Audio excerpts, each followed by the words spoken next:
Yo, what is going on, guys? Alex here with the Card Guys, and today I am doing a card review on a card called Soul Transition. And Soul Transition's been kind of a popular card to talk about because it is a new secret rare in the newest set, Secrets of Eternity, and it seems like it would be a very good card, right? It seems like it would have a lot of good uses because it's just a standard, +1 or +2 or whatever you want to call it.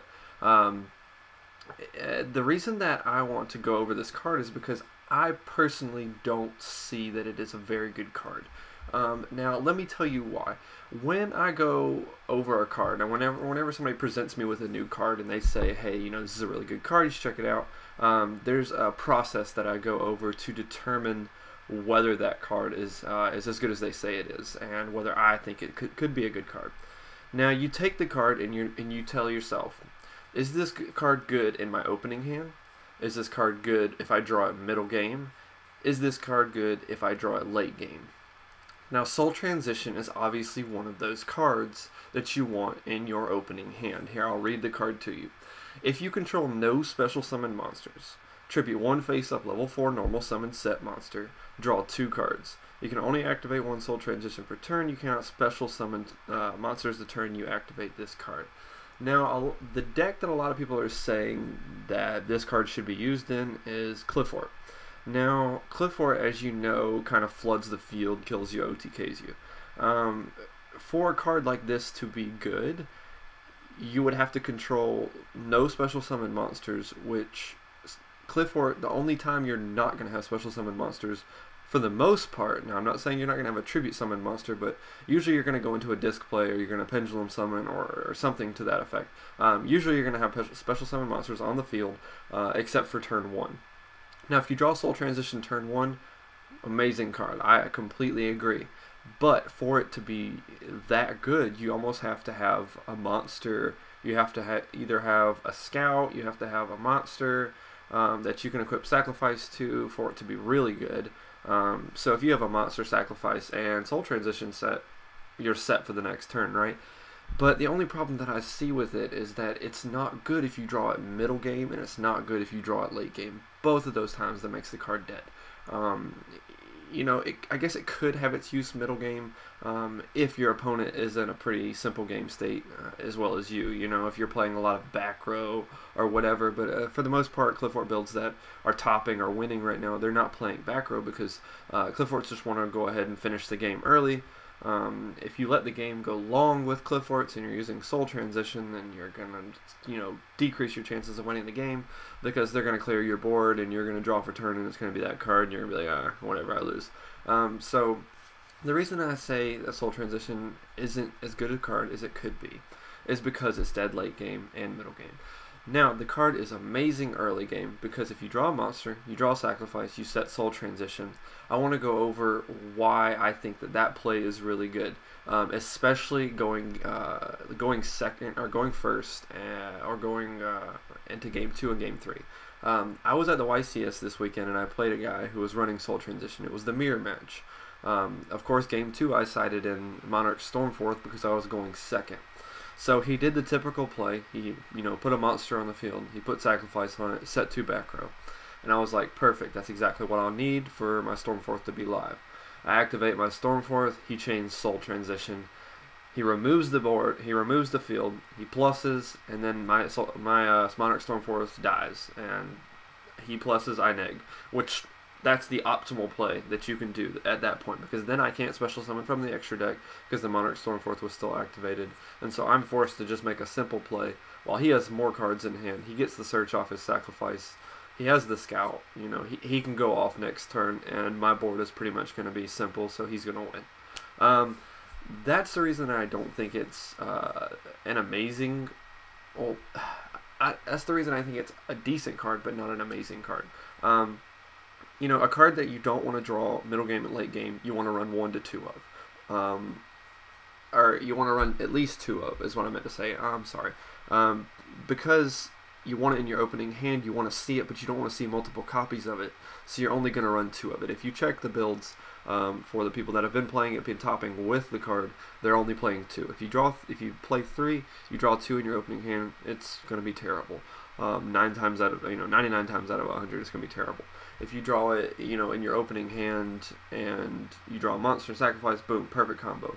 But I just think there's other cards that you can play that would be better than Soul Transition in the long run. A card that would be good late game, a card that would be good, middle of the game. Cards like Enemy Controller or Stormforce. Stormforce is almost always live in Clifford's. Cards that are just a quick play spell card, not a trap card. Trap cards I don't think are very good in Clifford's right now. Some people disagree with me. It's because I'm playing the trade-in build, the Clifford Turbo build, and it's been working amazing. My YCS went really well with it. I lost on the bubble, but I didn't lose a single match to Burning Abyss during the main event, and I lost to the two Clifford players I lost to. One made the Churia Beast on me, and the other one he drew Soul Transition both games 2 and game 3, so there was really nothing I could do. Because I activated Stormforth both those games and he just had it. So, congrats to him. He played 2 in his deck and got to draw it. But anyway, more about this card. Other people think that it can be played in different decks, not just Clifford's. I've heard it can be really good in Satellars, which I agree with, because Satellars are a very simple game state. They play a lot of back row, and I think Soul Transition is good in a deck that can play a lot of back row. If you set Soul Transition, Bottomless or Emptiness or what other traps you're playing, normal summon Deneb, get your search, have your Soul Transition, tribute your Deneb off, you got your Altair in hand, and then you draw 2 cards. I can't see how that wouldn't be good, So in a deck like Satellars, they're going to start special summoning late game 2, so it's going to be dead late game for them as well. So 2 is probably the right number there. That is, if you can find room for it. They do play a lot of traps, so I'm sure there's some traps that you can switch in and out. Some people play Duality. I would highly recommend playing Soul Transition over Duality if you're going to do that. Because they kind of provide the same thing. You can't special summon when you activate the card, but this one's going to give you a plus, whereas Duality just lets you search out another trap or something simple like, I don't know, maybe you could run Duality and Soul Transition, since they would probably work together. You Duality into a Soul Transition, set the Soul Transition pass plus off of it next turn. But here, I'm going to get into the main reason why I really don't like the card. A lot of people are criticizing me because I don't like the card, and everybody's like, oh, this card's really good. Let me tell you why I really don't like the card. The format right now is Burning Abyss, Clifford's, Satellars, and a couple other small decks, but for the most part, those are the main decks. Shadal's kind of petered out. So you've got Clifford's that are going to OTK you. You've got Burning Abyss, they're going to OTK you. That's how the 2 decks wins. Those are both decks win conditions. They can just make a big board and kill you. Well, Soul Transition, even if you go first, you set Soul Transition, you do your play. If your opponent's playing, I don't know, say the mirror match. Say you're playing Clifford's with Soul Transition, your opponent's playing, Clifford's without Soul Transition, and they go second, you set your Soul Transition and pass. They start establishing a big board to look like they're going to OTK you.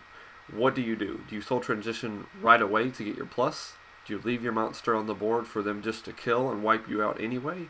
Or do you activate your Soul Transition and then they're going to kill you because your board's wide open? I can't see a situation where Soul Transition would be that good because of the OTK variants that are running around right now. Just Burning Abyss is just going to make a big board and kill you. They're going to make Virgil, they're going to shuffle whatever back into your deck, the monster, the sacrifice, and then they're going to make, double Dante and kill you. I just really can't see how the card is going to be that good right now because of how much damage people can do in just one turn. Yeah, you're going to get your plus, but they're going to have so much damage on board that it doesn't matter if you get your plus. That's pretty much all I have to say about the card. Now, I just wanted to say one last thing about cards like this that, you have to try to figure out whether it's good, early game, late game, and middle of the game. I can't stress that process enough. There are cards that aren't good late game and aren't good middle game that are good cards. Now take Curry Bandit for example. Curry Bandit, you always want your opening hand if you're going to play a deck that runs Curry Bandit. You always want your opening hand, so you play 3 of it. Yes, it's going to be dead late game and middle game, but it sets up your plays so much that it doesn't matter. You know, because a deck that plays Curry Bandit is going to play a lot of back row, because you're going to be digging for traps and spells and whatever, you know. A deck that plays Curry Bandit is going to, you know, play back row and have the defense set up so they can't kill you next turn. Now, if you're going to play Soul Transition, play back row.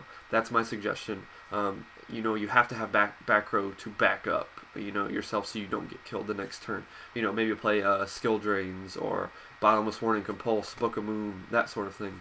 But that's all I have to say about Soul Transition, guys. I really hope you enjoyed this review of the card. Make sure to subscribe to the card, guys. Check out SuperGames, and I will see you guys next time.